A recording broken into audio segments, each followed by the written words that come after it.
حامل القرآن.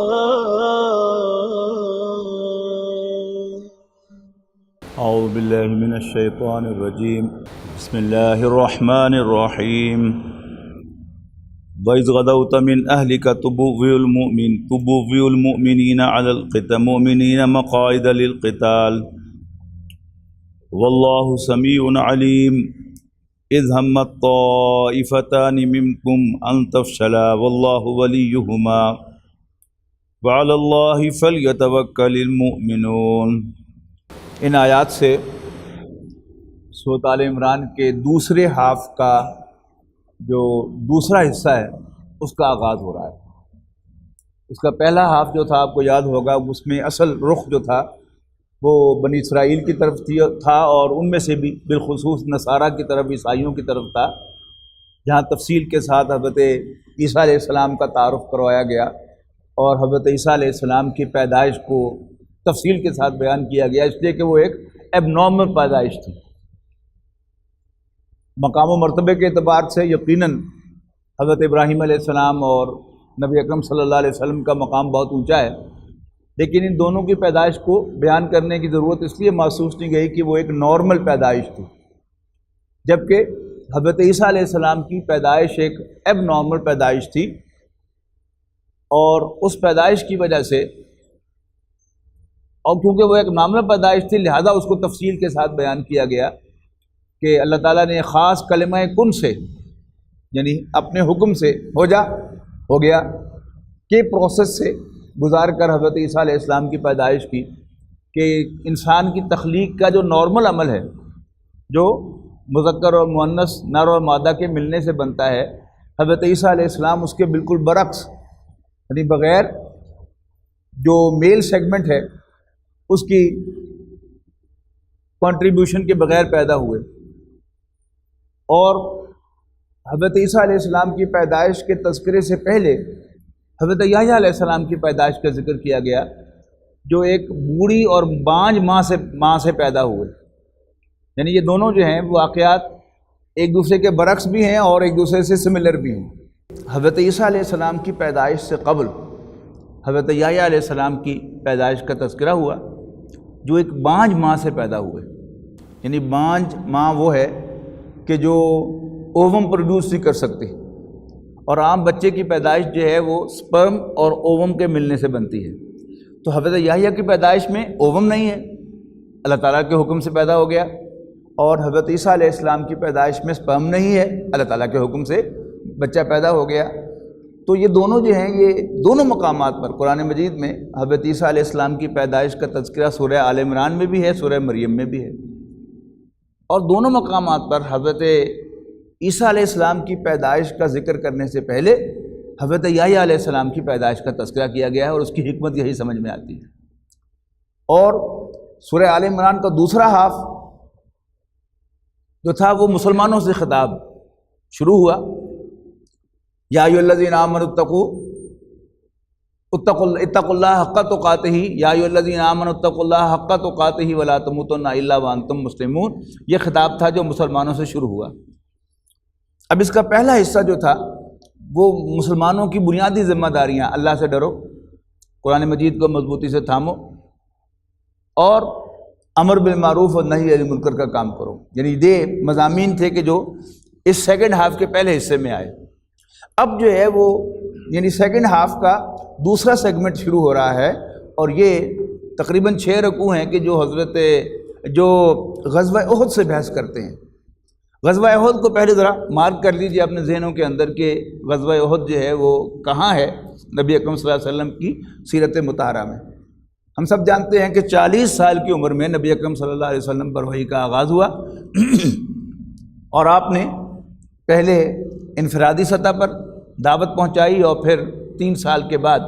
آپ کو حکم ہوا کہ آپ ڈنکے کی چوٹ کہہ دیں جو آپ کو حکم ملا ہے. تو رسول اللہ صلی اللہ علیہ وسلم کوہ صفا پر چڑھے. یہ مکہ کا معروف انداز تھا کوئی اہم خبر لوگوں تک پہنچانے کا، اور آواز لگائی وا صباحا، ہائے وہ صبح جو آنے والی ہے. یہ بھی اسی یعنی پروٹوکول کا حصہ تھا، صرف اس فرق کے ساتھ کہ عربوں میں جب کوئی اہم خبر کوئی شخص دیتا تھا تو اونچے مقام پر کھڑے ہو کر اپنے کپڑے اتار دیتا تھا لوگوں کو متوجہ کرنے کے لیے، پھر یہ آواز لگاتا تھا۔ تو اس میں سے جو ولگر پہلو تھا وہ رسول اللہ صلی اللہ علیہ وسلم نے نکال دیا، آپ نے کپڑے نہیں اتارے، لیکن آواز لگائی، اونچے مقام پر بھی چڑھے اور آواز بھی لگائی، واہ صباحا، ہائے وہ صبح جو آنے والی ہے۔ لیکن رسول اللہ صلی اللہ علیہ وسلم کی مراد اس صبح سے قیامت تھی، کہ تم رات کو سونے کے بعد صبح اٹھو گے،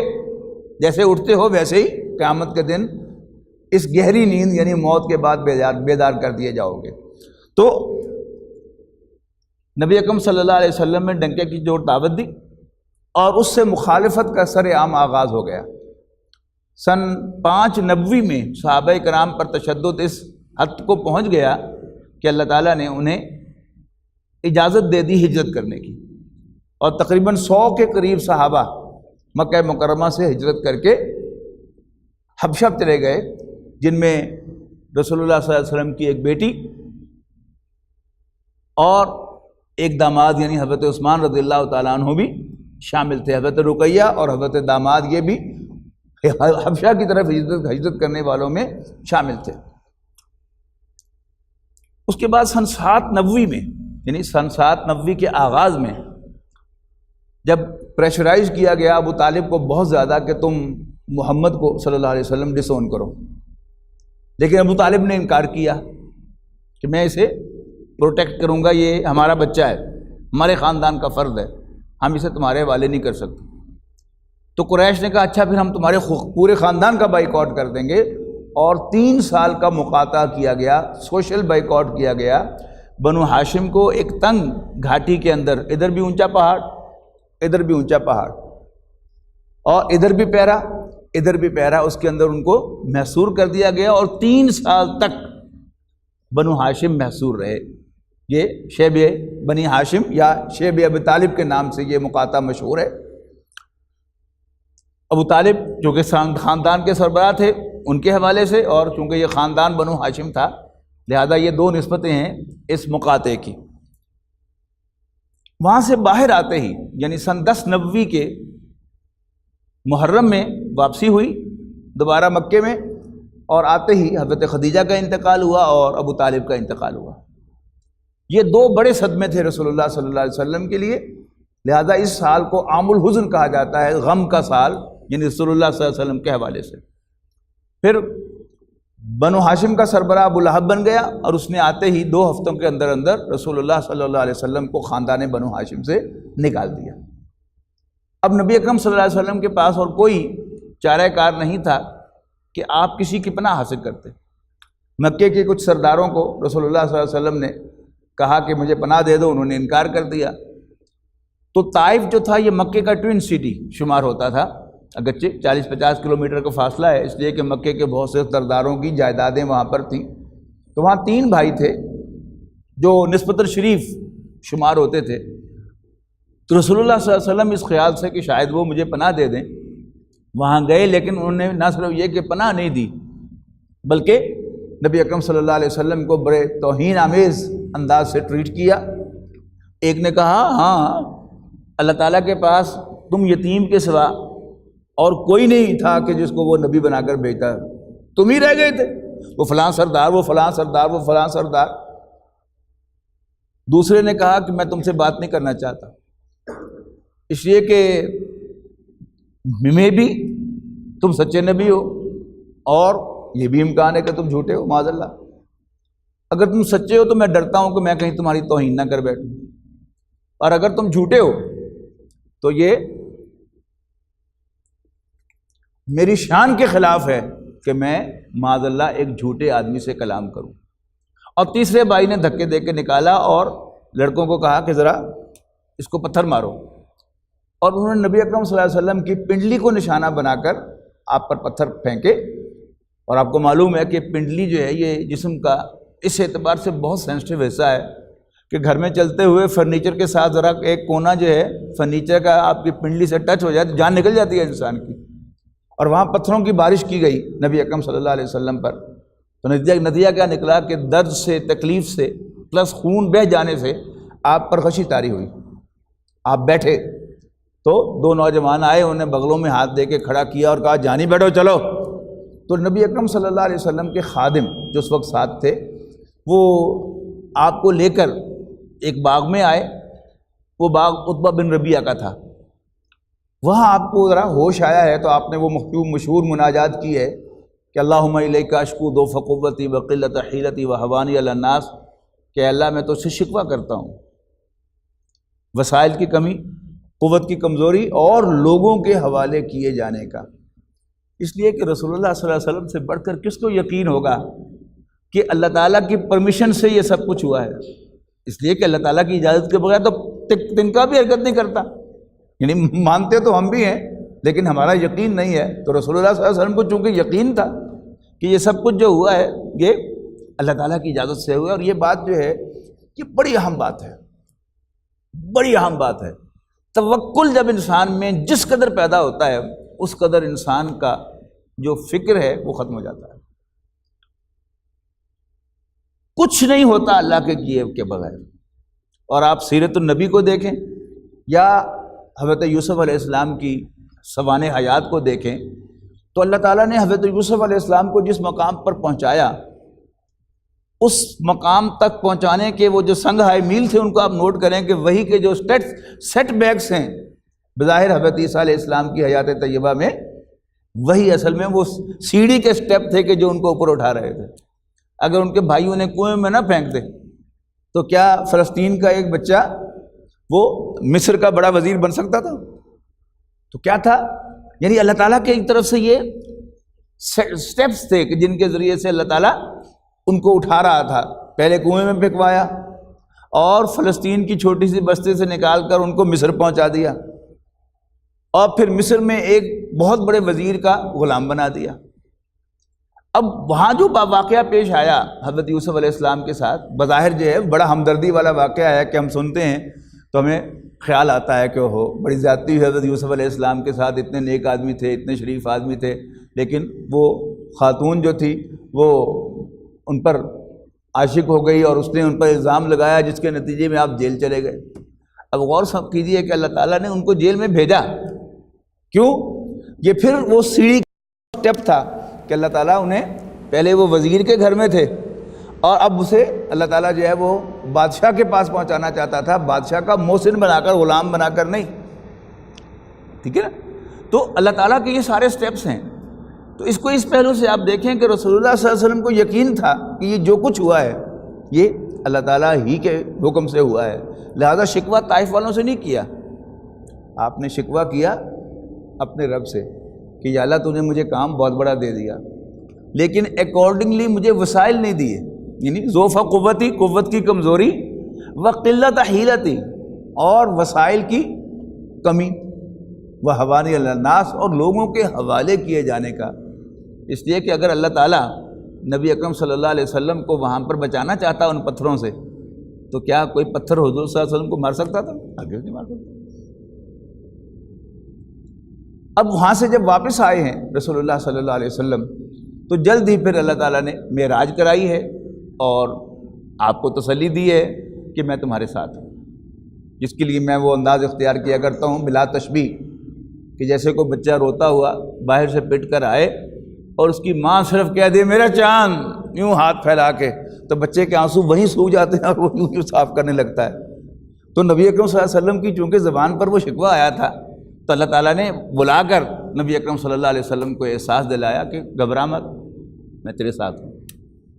تو وہاں سے واپس تشریف لے آئے اور پھر جلدی جلدی کام ہوئے ہیں. یعنی سن 1190 غالباً سال ہے معراج کا، اور اگر معراج کی تاریخ 27 رجب ہی ہے تو رجب تو جا رہا ہے، اور اس کے بعد شعبان، رمضان، شوال، ذی القعدہ اور 5واں مہینہ ذی الحج کا ہے. مدینے سے آئے ہوئے 5 یا 6 افراد سے آپ نے ملاقات فرمائی حج کے موسم میں، رات کے اندھیرے میں. وہ ایمان لے آئے. اگلے سال 12 آئے، بیعت عقبہ اولیٰ ہوئی. ایک معلم ساتھ لے گئے حضرت مصعب بن عمیر رضی اللہ تعالیٰ عنہ کو، جن کا آج پھر ذکر آئے گا انشاءاللہ. اور 1 سال کے بعد جب اگلے سال آئے تو 75 افراد. اور یہ 75 افراد جو تھے یہ ذہن میں رکھیے گا، پہلے کبھی میں نے ذکر نہیں کیا ان کا، کہ یہ 75 افراد جو تھے وہ جو سب لوگ مدینے سے آئے تھے حج کرنے کے لیے ان کے علاوہ تھے، یعنی عام جو سفر پر آ رہے تھے ان میں سے یہ 3 عورتیں اور 72 مرد تھے کہ جنہوں نے اسی سفر کے دوران یعنی ایک سیکرٹ جو ہے وہ میٹھی پکائی تھی پنجابی کی زبان کے مطابق کہ ہم رسول اللہ صلی اللہ علیہ وسلم کو یہاں آنے کی دعوت دیں گے، اس لیے کہ جب منا کے اندر یہ بیعت ہو گئی، بیعت عقبہ ثانیہ، تو قریش مکہ نے باقاعدہ سعد ابن عبادہ کے جو خزرج کے سردار تھے ان کو بلایا اور ان کی جواب طلبی کی کہ یہ رات کو کیا ہوا ہے، تم نے محمد کو پناہ دے دی ہے۔ حضرت سعد ابن عبادہ نے کہا کہ نہیں، مجھے اس کی خبر نہیں ہے، لیکن بہرحال نبی اکرم صلی اللہ علیہ وسلم نے ہجرت فرمائی اگلے سال، یعنی نبوت کے 13ویں سال حج کے موسم میں بیعت عقبہ ثانیہ ہوئی ہے۔ نبی اکرم صلی اللہ علیہ وسلم نے قریش کی دعوت قبول کی ہے، اور 2 ہی مہینے کے بعد یعنی محرم، صفر اور تیسرا مہینہ ربیع الاول ہے جس میں نبی اکرم صلی اللہ علیہ وسلم نے ہجرت فرمائی۔ ہجرت فرمانے کے بعد آپ نے سب سے پہلا کام یہ کیا ہے کہ مدینہ منورہ میں مسجد نبوی تعمیر کی ہے۔ دوسرا کام آپ نے یہ کیا ہے کہ مہاجرین اور انصار کے درمیان ایک بھائی چارہ قائم کیا ہے، مواخات، اخون کہتے ہیں نا بھائی کو، مواخات بھائی چارہ، بردرہڈ۔ اور تیسرا کام آپ نے یہ کیا کہ یہود کے جو 3 بڑے قبیلے تھے مدینے میں آباد، بنو قینقاع، بنو نذیر ذات کے ساتھ، اور بنو قریظہ، ان سے آپ نے معاہدہ کیا میثاق مدینہ کے عنوان سے کہ ہم سب لوگ جو مکے میں رہتے ہیں وی شوڈ لیو پیسفلی، ہمیں آپس کے معاملات لڑ کر نہیں، ٹیبل کے بیٹھتے ہوئے طے کرنے چاہیے۔ ہر قبیلہ انٹرنلی اٹونومس ہوگا، لیکن ان کے جو باہمی جھگڑے ہوں گے وہ ٹیبل پہ حل نہ ہو سکے تو نبی اکرم صلی اللہ علیہ وسلم کا فیصلہ اس میں آخری ہوگا۔ اور یہ بہت بڑا بریک تھرو تھا رسول اللہ صلی اللہ علیہ وسلم کے لیے۔ اب اندر امن ہو گیا تو رسول اللہ صلی اللہ علیہ وسلم نے باہر قدم نکالا، اور اس کی صورت یہ تھی کہ نبی اکرم صلی اللہ علیہ وسلم نے عام دستے بھیجے، یعنی صرف دستے نہیں، باقاعدہ عام دستے بھیجے اور ان کو جھنڈا دے کر بھیجا۔ مقصد کیا تھا؟ قریش کو یہ بتانا کہ میں زندہ ہوں اور میں تمہاری معاشی ناکہ بندی بھی کر سکتا ہوں، اور میں تمہیں سیاسی اعتبار سے آئسولیٹ بھی کر سکتا ہوں۔ معاشی ناکہ بندی کیسے؟ کہ قریش کا اصل جو کاروبار تھا وہ کارگو کا کاروبار تھا، کہ یمن کے ساحل پر جو سامان اترتا تھا کشتیوں سے وہ زمینی راستے سے کراس کرتا ہوا پورے عربین پیننسلا کو شام جاتا تھا، یعنی یورپ کی طرف جاتا تھا۔ اب چونکہ قریش کا قافلہ لٹتا نہیں تھا، لہذا یہ گویا انشورنس بھی پرووائڈ کرتے تھے، لہذا گویا انہوں نے وہ سارا کارگو بزنس جو تھا وہ اس کو مینوپلائز کیا ہوا تھا، اس کی مونوپلی جو تھی اس کی بنیاد پر ان کی ساری تھی۔ تو جنوب میں مکہ ہے، جنوب میں یمن ہے سب سے، پھر مکہ مکرمہ ہے، پھر مدینہ منورہ ہے، پھر آگے فردر شام میں چلے جائیں تو شام کی طرف کیا ہے؟ جنوب شمال کی طرف شام ہے۔ تو اب یہ قافلے مدینہ منورہ کے دائیں بائیں سے گزرتے تھے، تو رسول اللہ صلی اللہ علیہ وسلم نے ان راستوں پر اپنی پریزنس شو کر کے قریش کو تھریٹ کیا کہ دیکھو میں تمہاری معاشی ناکہ بندی کر سکتا ہوں۔ دوسرا کام آپ نے یہ کیا کہ مختلف قبائل کی طرف دوستی کا ہاتھ بڑھایا، میرے الائز بن جاؤ، میرے اتحادی بن جاؤ۔ کسی قبیلے نے پس و پیش کی کہ نہیں، آپ ہیں تو بڑے شریف آدمی، دل تو چاہتا ہے کہ آپ کے ساتھ دوستی کی جائے، لیکن چونکہ آپ کی دشمنی قریش کے ساتھ ہے اور قریش کو آفینڈ کرنا ہم افورڈ نہیں کر سکتے، تو رسول اللہ صلی اللہ علیہ وسلم نے دوسری پیشکش کی کہ پھر یہی معاہدہ کر لو میرے ساتھ کہ اگر میری اور قریش کی جنگ ہوگی تو تم نیوٹرل رہو۔ جن لوگوں کو انٹرنیشنل پولیٹکس سے کچھ ہے ذرا ٹچ، وہ سمجھتے ہیں کہ یہ بھی کتنا بڑا آفینس ہے کہ جب میرے اور قریش کے درمیان جنگ ہوگی تو تم نیوٹرل رہو گے۔ اب قریش بھی بے وقوف تو نہیں تھے۔ اس کے نتیجے میں غزوہ بدر ہوا کہ نبی اکرم صلی اللہ علیہ وسلم نے ایک قافلہ جو قریش کا تھا اور جو اسی بنیاد پر کہ محمد کی یہ جرت صلی اللہ علیہ وسلم، قریش نے ترتیب دیا تھا کہ ہم اس کے سبق سکھائیں گے، ایک بہت بڑا قافلہ ترتیب دیا، اس کے لیے فنڈ ریز کیا اور یہ طے کیا کہ اس سے جو آمدنی ہوگی ہم وہ محمد اور اس کے ساتھیوں کو صلی اللہ علیہ وسلم رضی اللہ عنہم کرش کرنے کے لیے استعمال کریں گے۔ نبی اکرم صلی اللہ علیہ وسلم کو اس کی خبر ہوئی، لہذا آپ نے اس قافلے کا پیچھا کیا۔ اب یہ نوٹ کیجئے گا، یہ سب کیا ہے؟ اگر آپ کے ذہن میں یہ بات ہوگی کہ جو کچھ بھی ہو رہا ہے اللہ تعالیٰ کے اوور آل جو پلاننگ ہے اس کے تحت ہو رہا ہے، تو اللہ تعالیٰ نے رسول اللہ صلی اللہ علیہ وسلم کو نکالا مدینہ منورہ سے کچھ ساتھیوں کے ساتھ اس قافلے کا پیچھا کرنے کے لیے، اور خود ہی کیا کیا، قافلے کو 2 دن پہلے گزروا دیا اور حضور صلی اللہ علیہ وسلم اس قافلے کو پا نہیں سکے۔ اب آپ کے دل میں ڈالا کہ یہیں ٹھہر جاؤ اور واپسی پر اس کے ساتھ نپٹیں گے، اور ادھر اس کی خبر جو ہے وہ ابو سفیان جو اس قافلے کے سالار تھے ان کو بھی پہنچا دی، انہوں نے بھی میز کیے، بندوبست کیے، قریش کو پیغام دیا کہ مجھے محمد اور اس کے ساتھیوں سے خطرہ ہے صلی اللہ علیہ وسلم، اور وہاں سے کمک بھی منگوا لی، مزید تیر انداز بھی منگوا لیے، لیکن واپسی پر راستہ بھی بدل لیا۔ نبی اکرم صلی اللہ علیہ وسلم کو خوشخبری دے دی کہ تمہارے پاس 2 آپشنز ہیں، ایک لشکر آ رہا ہے مکہ مکرمہ سے اور ایک یہ قافلہ ہے جو واپس گزرے گا، تم جس پر بھی ہاتھ ڈالو گے ہم تمہیں فتح دیں گے۔ اب رسول اللہ صلی اللہ علیہ وسلم اپنے صحابہ سے مشورہ کر رہے ہیں اور فائنلی آپ نے ان کو آمادہ کیا کہ 1000 کے لشکر سے جنگ کریں گے، اس لیے کہ فتح کی خوشخبری ہو گئی ہے تو کیوں نہ وڈات پایا جائے۔ نہیں، جب آپ کو پتہ چل جائے کہ ادھر بھی ہے اور ادھر بھی ہے تو عقل مندی کا تقاضا کیا ہے کہ آپ بڑا ہاتھ ڈالیں، تو رسول اللہ صلی اللہ علیہ وسلم نے اس بڑے ہاتھ ڈالنے کا فیصلہ کیا اور بدر کے میدان میں وہ جنگ ہوئی، جہاں اللہ تعالیٰ نے خصوصی نصرت، فرشتے اترے، اس لیے کہ شیطان بھی وہاں ایک انسانی شکل میں موجود تھا، یہ کہہ کر کہ میں تمہارے ساتھ ہوں، اور جب اس نے دیکھے فرشتے اترتے ہوئے جو عام کافروں کو تو نظر نہیں آئے تھے، شیطان کو تو نظر آ گئے، وہ بھاگ گیا وہاں سے، جو کچھ میں دیکھ رہا ہوں وہ تم نہیں دیکھ رہے، میں جا رہا ہوں۔ اللہ تعالیٰ نے فتح عطا فرما دی۔ اب قریش کے 70 سردار مارے گئے، ان کے بڑے اہم آدمی، ابو جہل مارا گیا، عتبہ مارا گیا، ولید بن مغیرہ مارا گیا، شیبہ مارا گیا، اور نضر بن حارث مارا گیا، اور امیہ بن خلف مارا گیا، حضرت بلال کا جو آقا تھا جو ان پر تشدد کیا کرتا تھا، یعنی 70 سردار ان کے ڈھیر ہو گئے۔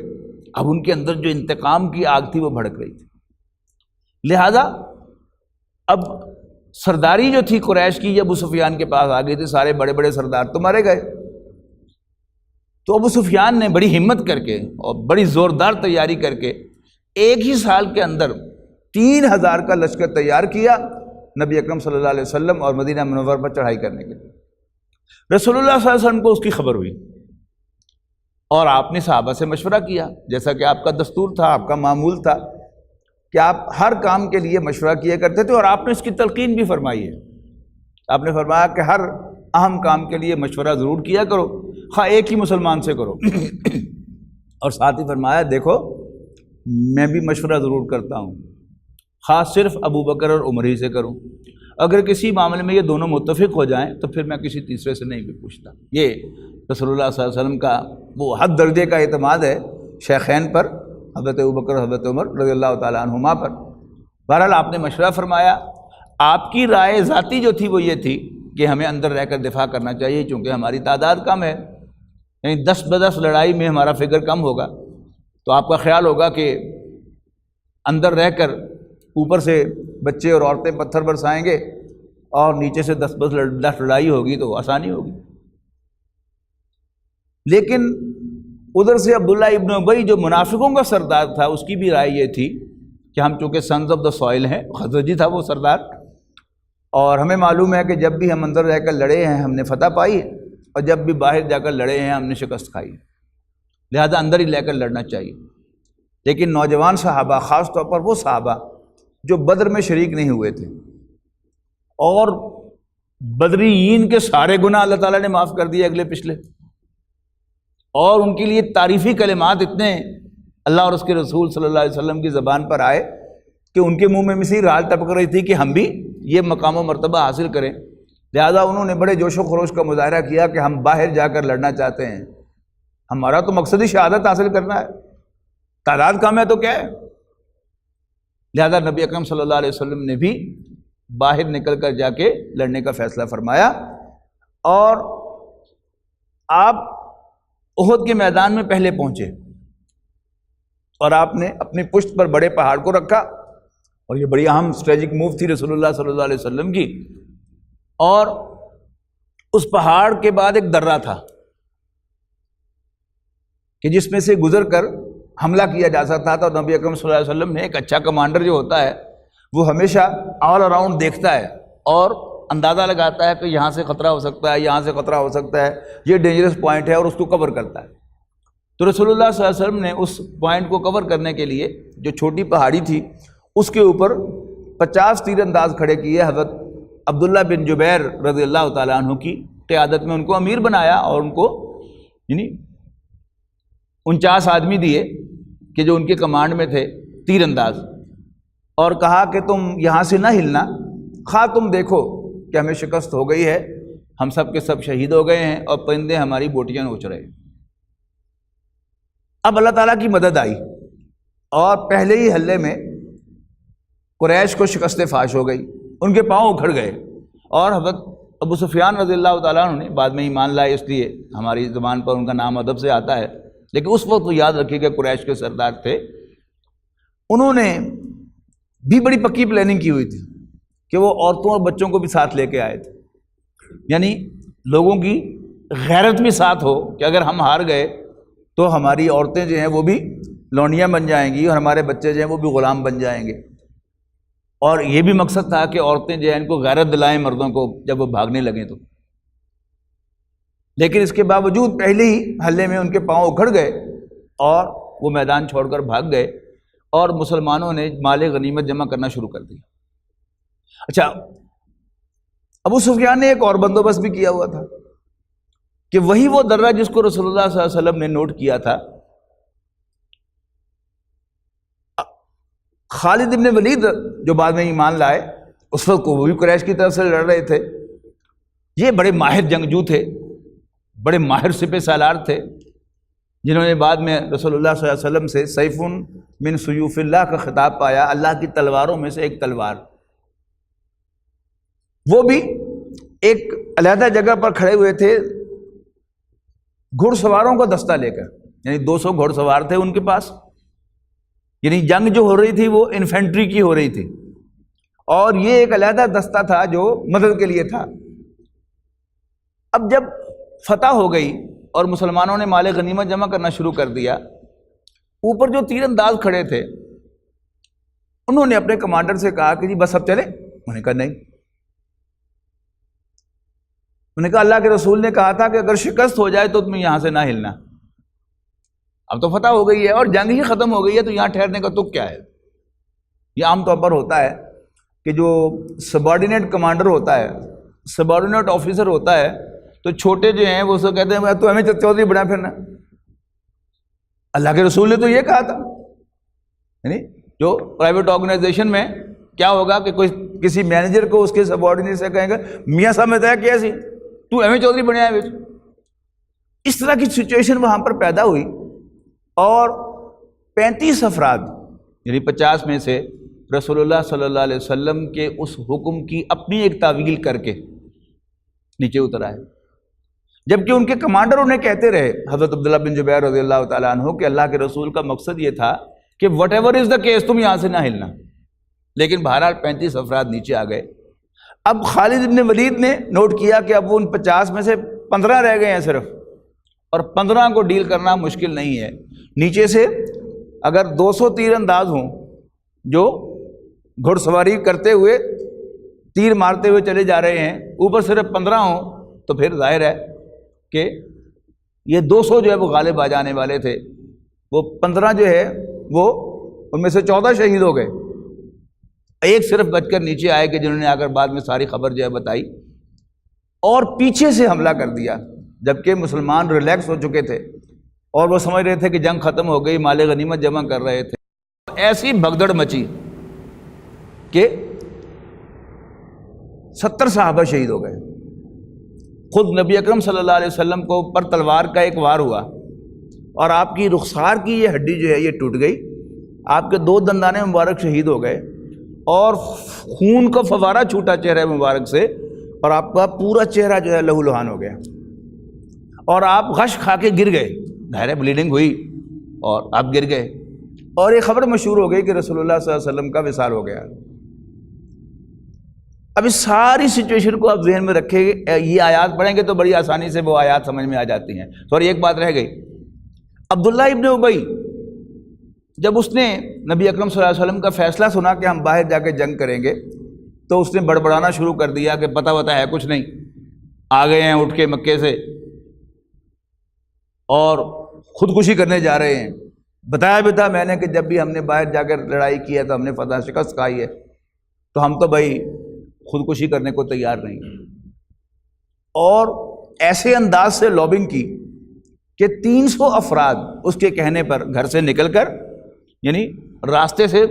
واپس آ گئے کہ نہیں جی نہیں، ہم تو مرنے کے لیے تیار نہیں ہیں، ہماری بات تو مانی نہیں گئی۔ اس کے بعد یہاں ذکر آئے گا 2 اور قبیلوں کا، وہ بھی تھوڑے سے لڑکھڑائے لیکن اللہ تعالیٰ نے ان کے قدم جما دیے، اور پھر یہ جنگ ہوئی۔ تو فرمایا اعوذ باللہ من الشیطان الرجیم وَإِذْ غَدَوْتَ مِنْ أَهْلِكَ تُبَوِّئُ الْمُؤْمِنِينَ مَقَاعِدَ لِلْقِتَالِ، یاد کرو اس وقت کو جب تم صبح کو اپنے گھر سے روانہ ہوئے اور مسلمانوں کو، مومنوں کو تم لڑائی کے مورچوں پر بٹھا رہے تھے۔ واللہ سمیع علیم، اور اللہ تعالیٰ سننے والا جاننے والا ہے، یعنی جو کچھ بھی وہاں گفتگو ہو رہی تھی اللہ تعالیٰ اس کو بھی سن رہا تھا، اور جو کچھ بھی ہو رہا تھا اسے بھی جانتا تھا۔ اذ ہمت طائفتان منکم ان تفشلا، جب تم میں سے 2 گروہوں نے جی چھوڑنا چاہا، فشل کہتے ہیں نا ڈھیلے پڑ جانے کو، انہوں نے قصد کیا کہ وہ ہمت ہار جائیں، واللہ ولیہما، جبکہ اللہ تعالیٰ ان دونوں کا حامی و سرپرست تھا۔ یہ 2 قبیلے جو تھے یہ تھے بنو حارثہ اور بنو سلمہ۔ وہ فخر کیا کرتے تھے اس آیت کے حوالے سے کہ دیکھو اللہ تعالیٰ نے ہمارے بارے میں یہ چیز واضح کر دی، کنفرم کر دیا کہ ہم تمہیں میں سے ہیں، منافق نہیں ہیں۔ اور یہ دیکھو اللہ تعالیٰ نے ہماری تائید پر بھی مہر ثبت کر دی کہ واللہ ولیہما، اللہ تعالیٰ ان دونوں کا دوست تھا، ان کا حامی و سرپرست تھا۔ وعلی اللہ فلیتوکل المؤمنون، اور مومنوں کو تو اللہ تعالیٰ ہی پر بھروسہ کرنا چاہیے۔ وَلَقَدْ نَصَرَكُمُ اللَّهُ بِبَدْرٍ وَأَنْتُمْ أَذِلَّةٌ، اور اللہ تعالیٰ نے تمہاری مدد تو اس دن بھی کی تھی، بدر کے موقع پر بھی کی تھی، وَأَنْتُمْ أَذِلَّةٌ، جبکہ تم کمزور یا بے سر و سامان تھے۔ قریش کے لشکر میں 100 گھوڑے تھے اس 1000 کی فوج میں، جبکہ یہاں صرف 2 گھوڑے تھے مسلمانوں کے پاس، اور 7 صرف تلواریں تھیں، یعنی اتنی ڈسپیرٹی تھی اس کے اندر، اتنا فرق تھا دونوں کے اندر، لیکن اس کے باوجود فرشتے نازل ہوئے اور مسلمانوں کو فتح ہو گئی۔ وَلَقَدْ نَصَرَكُمُ اللَّهُ بِبَدْرٍ وَأَنْتُمْ أَذِلَّةٌ فَاتَّقُوا اللَّهَ لَعَلَّكُمْ تَشْكُرُونَ، اور اللہ سے ڈرو تاکہ تم اس کا شکر ادا کر سکو۔ اِذْ تَقُولُ لِلْمُؤْمِنِينَ،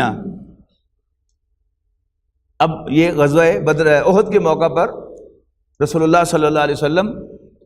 قرآن مجید کے بارے میں یہ بات تو یہ میں آپ کی ہوگی کہ قرآن مجید کی نزولی ترتیب اور ہے، اور اس کی جو ٹیکسٹ کی ترتیب ہے وہ اور ہے۔ اسی میں ایک اور بات بھی یاد رکھیے گا کہ جو ہسٹوریکل ایونٹس ہوتے ہیں ان میں جو طریقہ کار ہے ہسٹری کا، وہ کیا ہوتا ہے کہ جو پہلی بات ہے وہ پہلے، بعد کی بات اس کے بعد، پھر اس کے بعد، پھر اس کے بعد، پھر اس کے بعد۔ قرآن مجید میں یہ ترتیب بھی نہیں ہے۔ اب یہاں آپ کے سامنے وہ بالکل واضح طور پر بات آئے گی کہ غزوہ احد ایک ایونٹ ہے، اس کے آگے پھر چھوٹے چھوٹے کئی ایونٹس ہیں، بعد والا ایونٹ کئی دفعہ پہلے بیان ہو جاتا ہے اور پہلے والا ایونٹ جو ہے وہ بعد میں بیان ہوگا، یہ بھی آپ کے سامنے آئے گا۔ اس تقول للمؤمنین، یاد کرو جب تم مومنوں سے کہہ رہے تھے اے نبی صلی اللہ علیہ وسلم، الن یکفیکم، کیا تمہارے لیے یہ کافی نہیں ہے، ان یمدکم ربکم بثلاثۃ آلاف من الملائکۃ منزلین، کہ اللہ تعالیٰ تمہاری مدد فرمائے 3000 فرشتوں سے جو پے بپے اتریں اللہ تعالیٰ کی طرف سے، منزلین نازل کیے گئے، بلا ہاں ان تصویروں و تتقوا، اگر تم ثابت قدم رہو گے اور اللہ تعالیٰ سے ڈرتے رہو گے، وَيَأْتُوكُم مِّن فَوْرِهِمْ هَٰذَا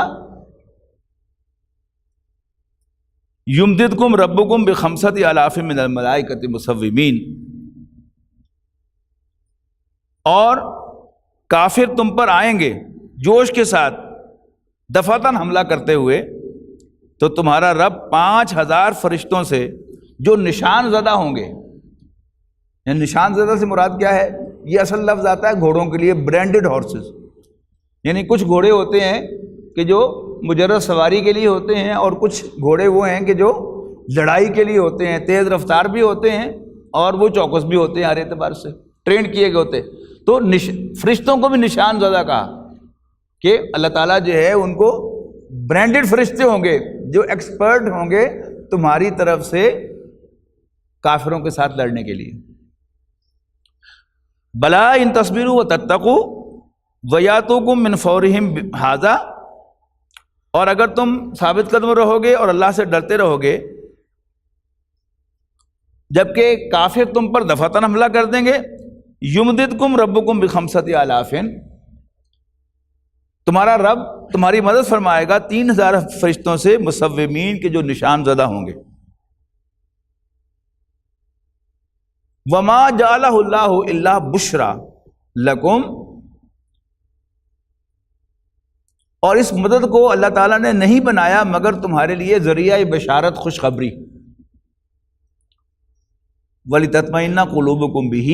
اور اس لیے کہ اس سے تمہارے دل اطمینان پائیں۔ یہ جب آپ کو ری ایشورنس ہو جاتی ہے کہ آپ کامیاب ہوں گے اور آپ کا مال جو ہے وہ بکے گا، مطلب بزنس کے اعتبار سے جب آپ کو ری ایشورنس ہو جاتی ہے کہ آپ کے آرڈرز جو ہیں وہ پہلے سے فرض کیجئے مل جائیں، اور پھر آپ جو کام کرتے ہیں وہ زیادہ محنت کے ساتھ کرتے ہیں کہ جی مال تو سرٹنلی بکنے والا ہے، اور اگر خیال ہو کہ پتہ نہیں مال بکنا کہ نہیں بکنا، تو پھر کیا ہے اس میں انسان کی جو محنت ہوتی ہے اس میں ہاف ہارٹیڈنس کا عنصر شامل ہو جاتا ہے، اور اگر یقین ہو کہ مال بکنے والا ہے تو پھر جو ہے انسان ذرا ہول ہارٹیڈلی اس کے ساتھ کام کرتا ہے۔ اب یہاں کیا ہے، جب اللہ تعالیٰ کی طرف سے فتح کی یقین دہانی ہو گئی کہ میں 5000 فرشتے نازل کروں گا جو تمہاری مدد کریں گے، تو پھر انسان جو ہے وہ سمجھتا ہے کہ میں اپنا پوری جان لڑا دوں تاکہ اللہ تعالیٰ کی مدد آئے۔ وَمَن نَّصْرُ إِلَّا مِنْ عِندِ اللَّهِ الْعَزِيزِ الْحَكِيمِ، اور مدد تو کسی اور کی نہیں ہے سوائے اس کی، سوائے اس مدد کے جو اللہ کے پاس سے آئے۔ وَمَن نَّصْرُ، کوئی مدد نہیں، إِلَّا من عند اللہ، مگر اس مدد کے کہ جو اللہ کے پاس سے آئے، وہ اللہ کے جو آل مائٹی ہے، بالادست ہے، حکمت والا ہے۔ لِيَقْطَعَ طَرَفًا مِّنَ الَّذِينَ كَفَرُوا، اس لیے کہ کافروں کی ایک جماعت کو ہلاک کرے، وَيَكْبِتَهُمْ، اور انہیں ذلیل و مغلوب کرے، فَيَنْقَلِبُوا خَائِبِينَ، اور وہ ناکام ہو کر واپس لوٹیں۔ یہاں ایک واقعہ پیش آیا، جب نبی اکرم صلی اللہ علیہ وسلم کو زخم آئے، آپ پر غشی طاری ہوئی، اور جب آپ کو دوبارہ ہوش آیا تو آپ کی زبان مبارک پر ایک جملہ آیا۔ وہ جملہ کیا تھا کہ نبی اکرم صلی اللہ علیہ وسلم نے فرمایا کہ اللہ تعالیٰ اس قوم کو کیسے فلاح دے گا، وہ قوم کیسے فلاح پائے گی جس نے اپنے نبی کے چہرے کو خون آلود کر دیا۔ اب کمپیریزن دیکھیے کہ طائف میں رسول اللہ صلی اللہ علیہ وسلم پر سخت ترین دن آیا، اور اس واقعے کے بعد حضرت جبرائیل علیہ السلام پہاڑوں کے فرشتے کو لے کے آئے کہ یہ پہاڑوں کا فرشتہ ہے، آپ اجازت دیں تو طائف کی بستی کو 2 پہاڑوں کے درمیان سرما بنا دیا جائے، پیس دیا جائے۔ آپ نے کہا نہیں، کیا عجب کہ ان کی اولاد میں سے کچھ ایمان والے پیدا ہو جائیں اور ہمارے لیے خاص بات یہ ہے کہ محمد بن قاسم رحمۃ اللہ علیہ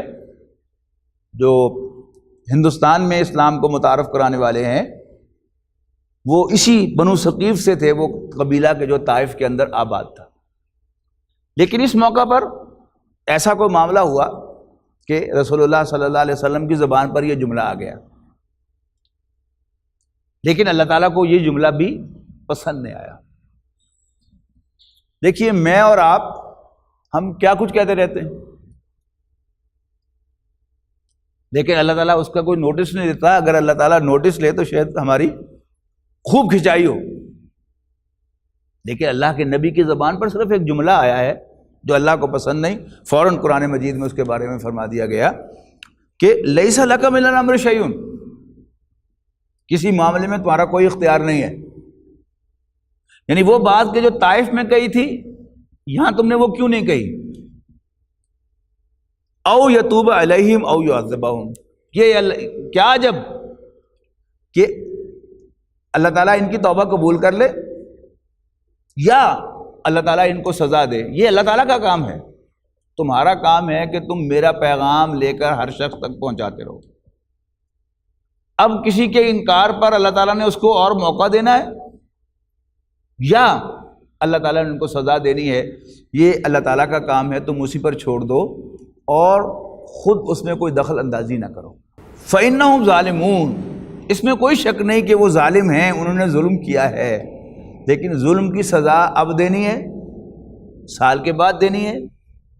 ان کو موقع دینا ہے توبہ کا، یا دیٹس اٹ، یہ سب فیصلے اللہ تعالیٰ کے ہیں۔ یعنی یہ وہ مضمون ہے جو قرآن مجید میں کئی اسالیب سے آیا ہے۔ کہیں فرمایا انک لا تہدی من احببت، اے نبی جس کو آپ چاہیں ہدایت نہیں دے سکتے، ولکن اللہ یہدی من یشاء، ہاں اللہ تعالیٰ جسے چاہتا ہے راہ راست پر لے آتا ہے۔ تو لیس لک من الامر شیء او یتوب علیہم او یعذبہم فانہم ظالمون، وہ ظالم تو ہیں لیکن انہیں سزا دینی ہے یا انہیں توبہ کا موقع دینا ہے، یہ اللہ تعالیٰ کا اختیار ہے، یہ اللہ تعالیٰ ہی پر چھوڑ دو۔ وَلِلَّهِ مَا فِي السَّمَاوَاتِ وَمَا فِي الْأَرْضِ، اور آسمانوں اور زمین میں جو کچھ ہے وہ اللہ تعالیٰ ہی کا ہے۔ یغفر لمن یشاء ویعذب من یشاء، اللہ تعالیٰ جسے چاہے گا بخشے گا اور جسے چاہے گا سزا دے گا۔ اب یہ مضمون بھی پہلی دفعہ نہیں آیا، سورہ بقرہ کا آخری رکوع کن آیات سے شروع ہوا تھا انہی الفاظ سے، للہ ما فی السماوات وما فی الارض وَإِن تُبْدُوا مَا فِي أَنفُسِكُمْ أَوْ تُخْفُوهُ يُحَاسِبْكُم بِهِ اللَّهُ فَيَغْفِرُ لِمَن يَشَاءُ وَيُعَذِّبُ مَن يَشَاءُ۔ آسمانوں اور زمین میں جو کچھ ہے اللہ تعالیٰ ہی کا ہے، اور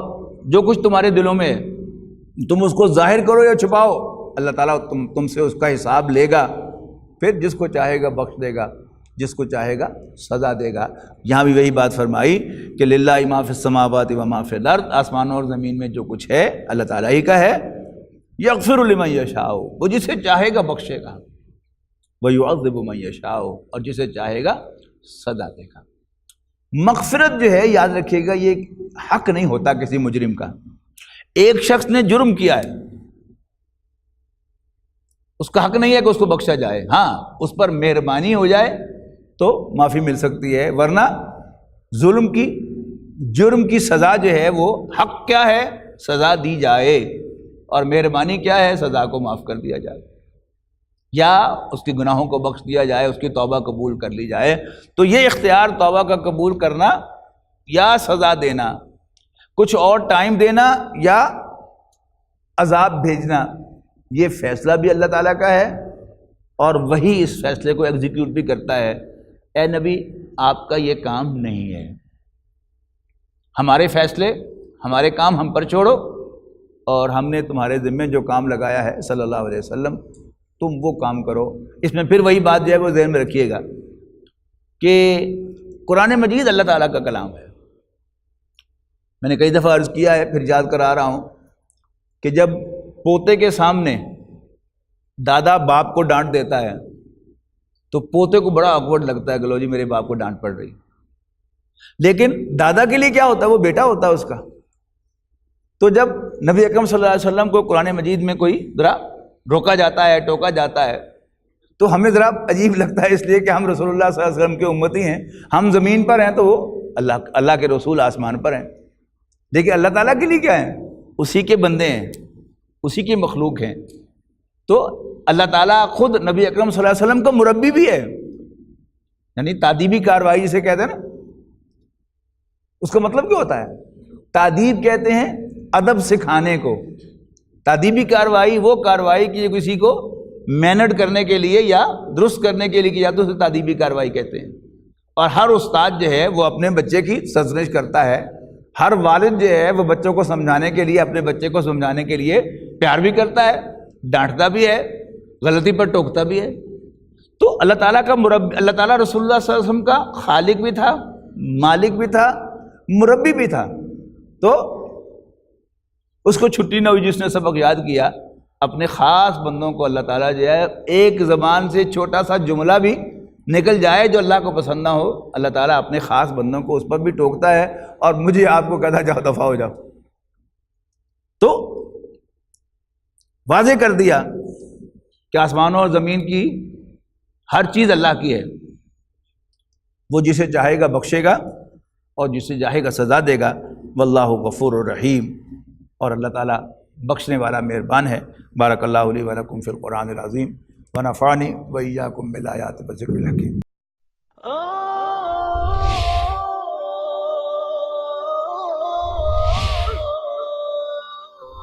يا حامل القرآن